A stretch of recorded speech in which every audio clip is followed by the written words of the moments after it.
Hello everyone, I'm Chester44, also known as Fedai, and welcome to this Let's Play of Pillars of Eternity 2, Deadfire. Last episode, we finished looking through the Old City Overlook. While there are more areas in the Old City that we can look through, I feel like perhaps we should leave those for a later time. We're not on a time crunch to go down there. I only rushed down there because I thought maybe we could find Batoro before he died. Sadly, he was already dead. But we did find out where the money was, got it, brought it back to Biha, and managed to negotiate a way for her to get onto the ship. It cost us some money, but we managed to do it. Now it's time for us to move on to the next location. I would like to go back to there, but it would take more, but we wouldn't be able to get there quickly enough. I mean, we would get there quickly, we'd get there too quickly. So instead... No, you know what? Let's see if we can. Let's go to Queensborough. 2 hours, 1 minute. Alright, let's see what time we end up over there. I wish there was a way to wait so that time would be able to pass, so that we could take care of the things that are going to happen during the day. Is it still dark? Still night? No! It's actually morning. I doubt it, but let's see what happens if we get over there. Maybe they're open.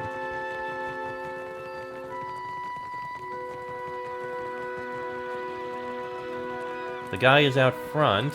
He is out front, okay. Nope, now they're open. Okay, good. I arrived right in time. Now let's talk to the guy in here and see if we can negotiate for this guy who is outside. Should be in here. There's Luca. Hello there, Luca. The clerk busies himself about the room, favoring you with a brief glance. He rubs under his eyes and exhales through his nose. Merla, if you are not on the schedule, you are here to waste my time. Examine the clerk. Luca's shirt is spotted with a number of faded purple stains that you recognize as droplets of wine. Someone has tried unsuccessfully to wash them out. Noting your interest, Luca tugs his jacket closed. The servers at the tavern are clumsy. Most clumsy, indeed. He clears his throat and fans at his neck. So what is this place? Stumbling from the street, I see. Luca sneers and surveys you with a patronizing look. This is the heart of the Valiant Trading Company. You would know that if you had a reason to be here. From her office, Governor Alvari carries out the will of the Songretta Mea Compressa. We clerks are the fingers of their long reach. He clutches his hand over his heart and bows sharply. I spoke with Tawenu outside. You have a claim on his tribe's land? Ak, a lawful claim, I might add. No matter what the native says to the contrary. He showed up with a forged contract, as if I wouldn't know the difference between our paperwork and theirs. He gestures dismissively out the door. Tawenu is lucky I only seized the forgery. The Gallet is too good for his kind. Tawenu didn't mention a forgery. Sientere, it's no surprise the little cheat is an accomplished liar. I keep his cheap forgery locked in my chest. It's good for the occasional laugh. There must be some agreeable way to sort out Tawenu's problem. Your villager friend would do well not to stand between the company and our prize. The company is allowed to solve problems as we see fit. And right now, Tawenu is a problem. Oh dear. Besides, lying is second nature to the Ranga heir and his ignorant cliente. What is the purpose behind such a contract? Simple enough.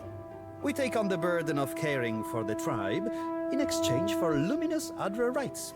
Tawenu is myopic if he thinks his tribe can thrive under Aranga in this climate.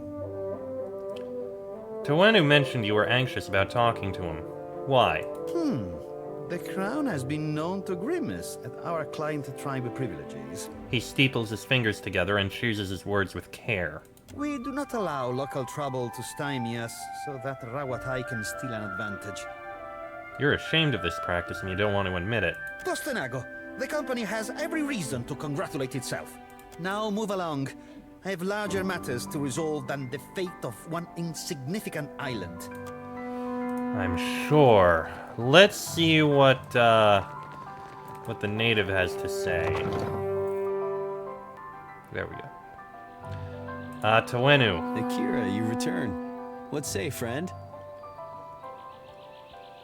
Why didn't you tell me that you showed Luca a fake contract? Fake? What say? His lips pressed together in a frown of concern. I showed Luca a new contract, yes? Fairer, Ah. more agreeable terms. Luca called me a criminal and summoned his guards. Tawenu lets his arms hang down by his sides. What do you mean by a new contract? A man in the gullet offered to assist me. He carried papers, ink, and wax. Oh. He helped to write a new contract in the Valian way and to fix the correct seals. Luca, I say he did not like this. He took my contract and forced me into the streets. Tawenu gestures to the spot on which he stands. I'm pretty sure you were given a forgery. I do not know this word. I would fix, but Luca will not give me the chance. Negotiating with outsiders has not gone my way. Tawenu scratches the back of his head, frowning. Let's see. I spoke to Luca. He doesn't make it easy, does he? Akira. He holds fast to his responsibilities and bends for no man or woman. Stubbornness is admired among his people, I say. Do you know anything about Luca that we could use to our advantage? His breath smells of drink, I say. A foreigner's weakness. Tawenu wrinkles his nose in distaste. A guard did whisper that Luca frequents the public house. Tawenu glances toward the tavern to the east. Akira, it may be that cooperation lies at the bottom of Luca's glass. Tawenu touches his lips, intrigued but uncertain. What can I do for you? I'm still trying to restore the Duape land rights. Akira, my thanks. No matter the end, I will not forget the I'll return later. I will be going nowhere. Let's see if we can do this diplomatically. Or in a better way. Maybe if we inform him that the guy didn't know that it was a forgery, he'll be more willing to talk. This room stifles already. Must you crowd it further? About your little problem with Tawenu. This again? Pick on plan, can it? Let's see. You know, I can't always just sit on the office stoop and tell passers-by how the company conducts itself. Ack, I see. Luca glances away, his gaze wandering anywhere but your direction. The company would appreciate it if you kept our affairs as discreet as possible. He clears his throat and passes you a pouch of coins.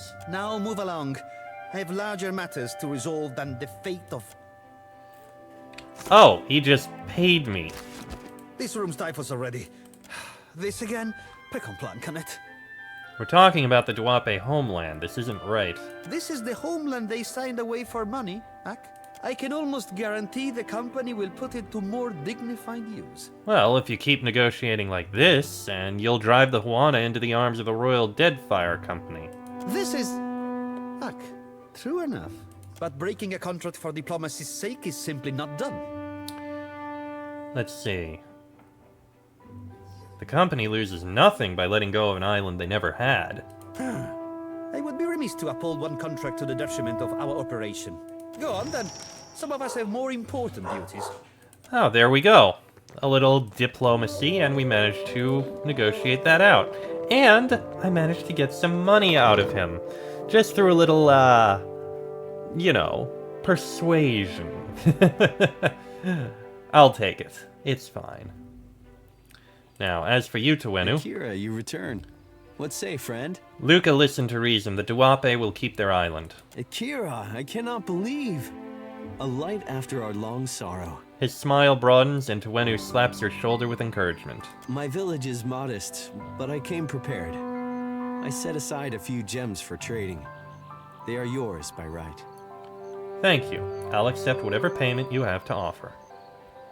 You are a friend of the Duape. We do not forget. Tawenu smiles, rolling his shoulder with the ease of one who stands suddenly taller. All right. Watcher. We should speak. Should we? Who are you, Calais? And here I thought Tawenu would hold vigil on the company's stoop until the last shard of Audra was dredged up from the ruins of his village. Sometimes it pays to be wrong. Well, someone had to step in and help. Plenty of folk disagreed with you, it seems. I wonder, what makes you so different? I'm an adventurer. The Valian Trading Company is so fixated on incremental profits that by the time they make any real headway, Rawatai will own every island in all but name. She shakes her head and sighs. And the Hawana are so gullible that their loyalties will be spread across 500,000 contracts, and nothing but black powder will remind them who truly owns Deadfire. Stop by the Royal Deadfire District sometime. Rawatai needs men and women of action to represent our interests, and I can see a promising career for someone like you. Huh. Persuading me to join the Royal Deadfire Company, are you? Interesting. Well, we do have another location to go to, and I believe it's the Brass Citadel? The one in the lower right is where we're going to next. We're working our way around to get towards, excuse me, the top. So, let's make our way north, why don't we? Take the east exit. Well, no, not north. Make our way east to the Brass Citadel.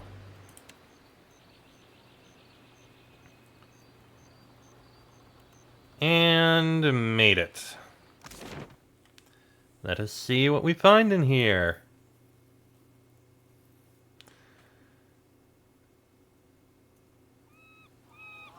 The Brass Citadel. So obviously, this is a big military structure.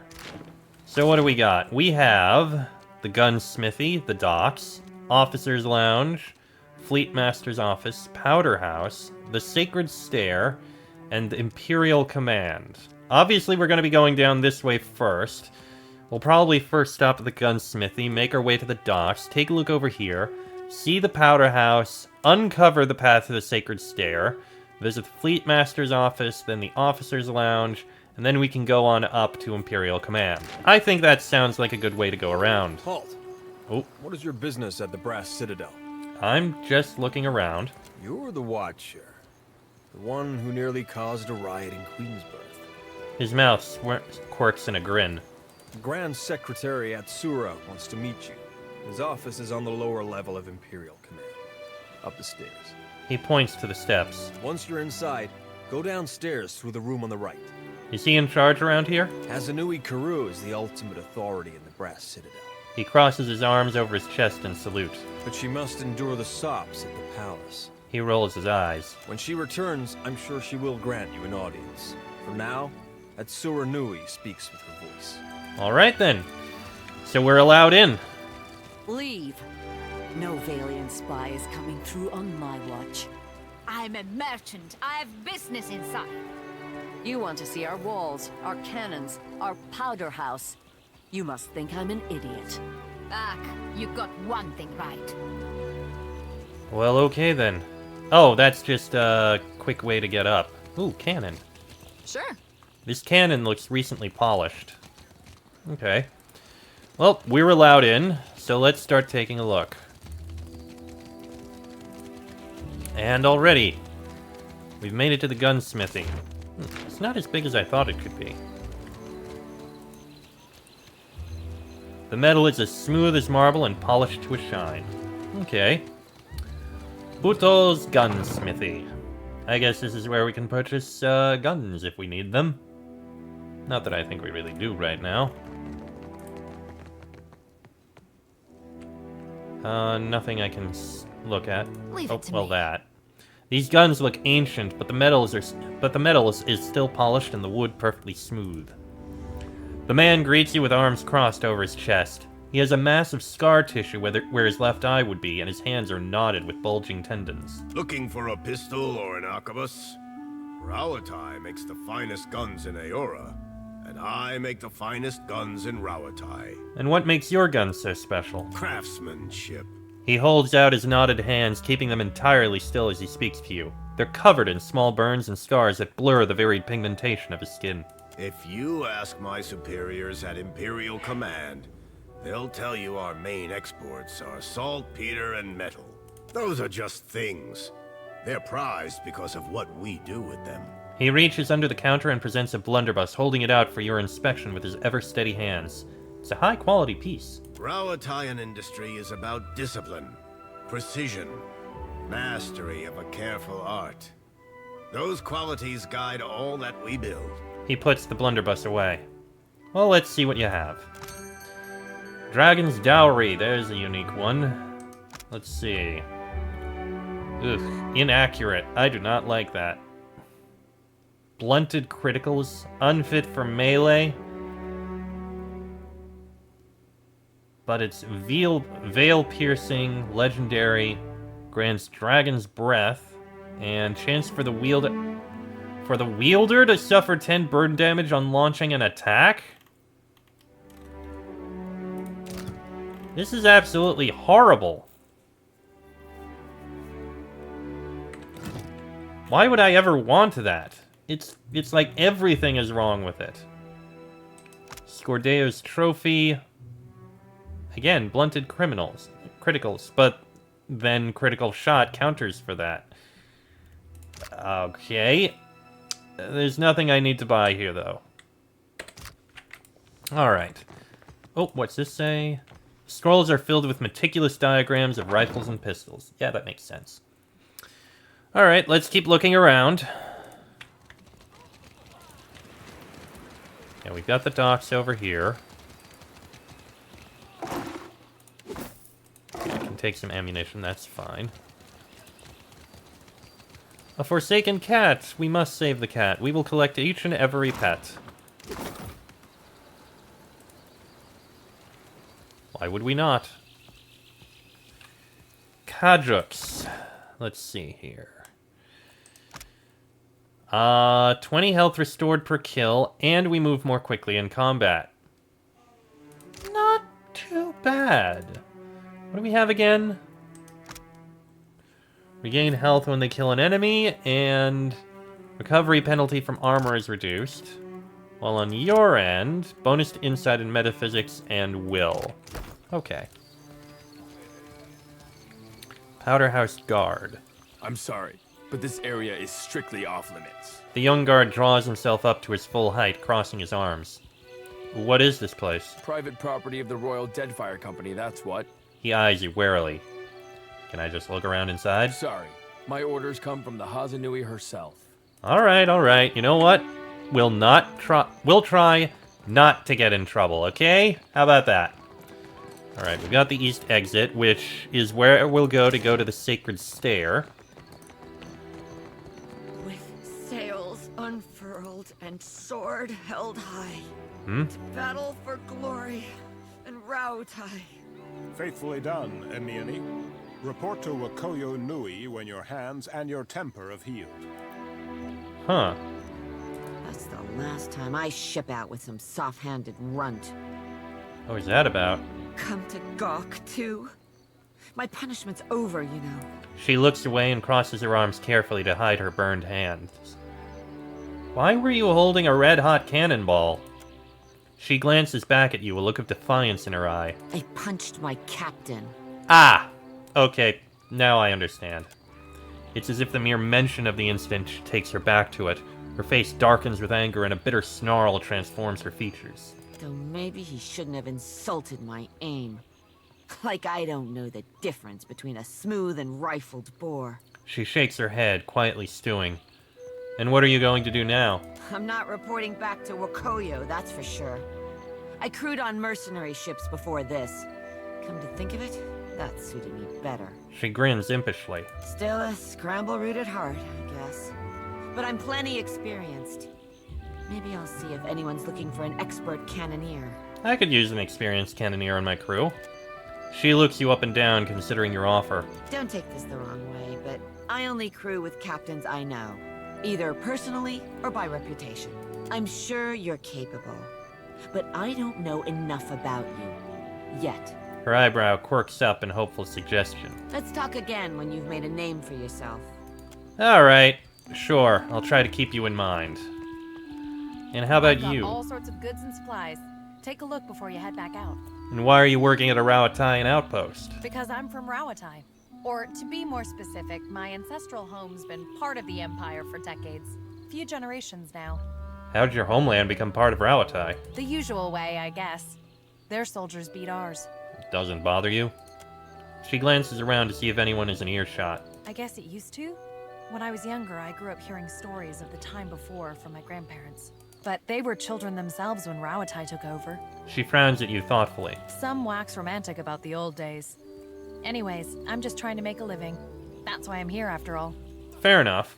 What's it like living under Rawataian rule? I don't know. I never known anything else. We've got the Rawataians' fancy new irrigation canals now, and the roads have gotten better. The ones leading into Takoa, anyhow.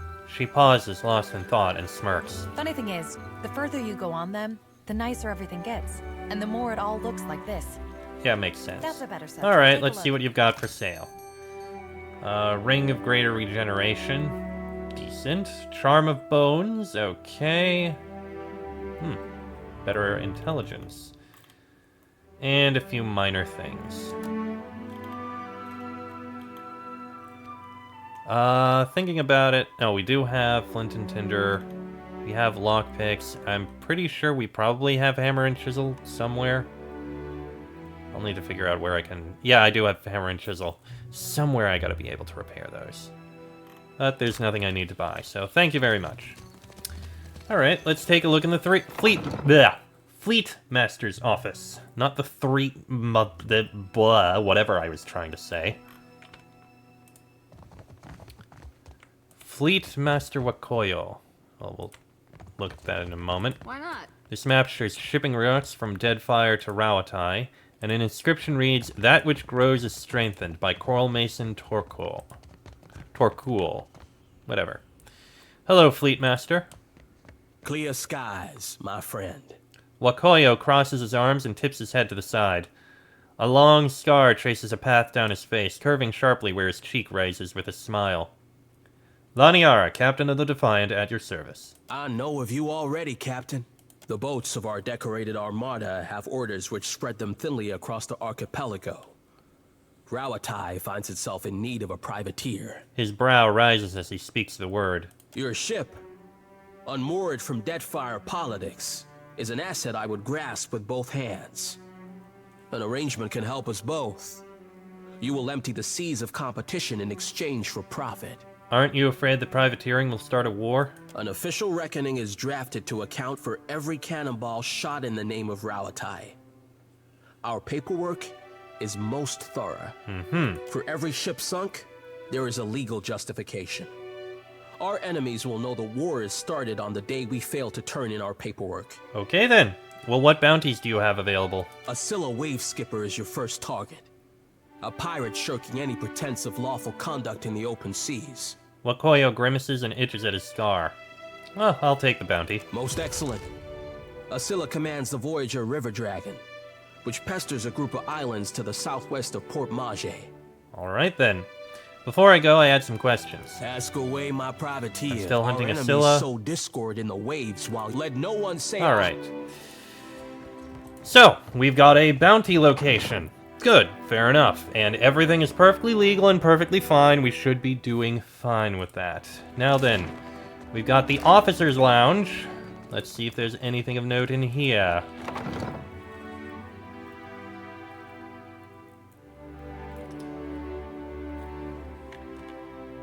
Let's see.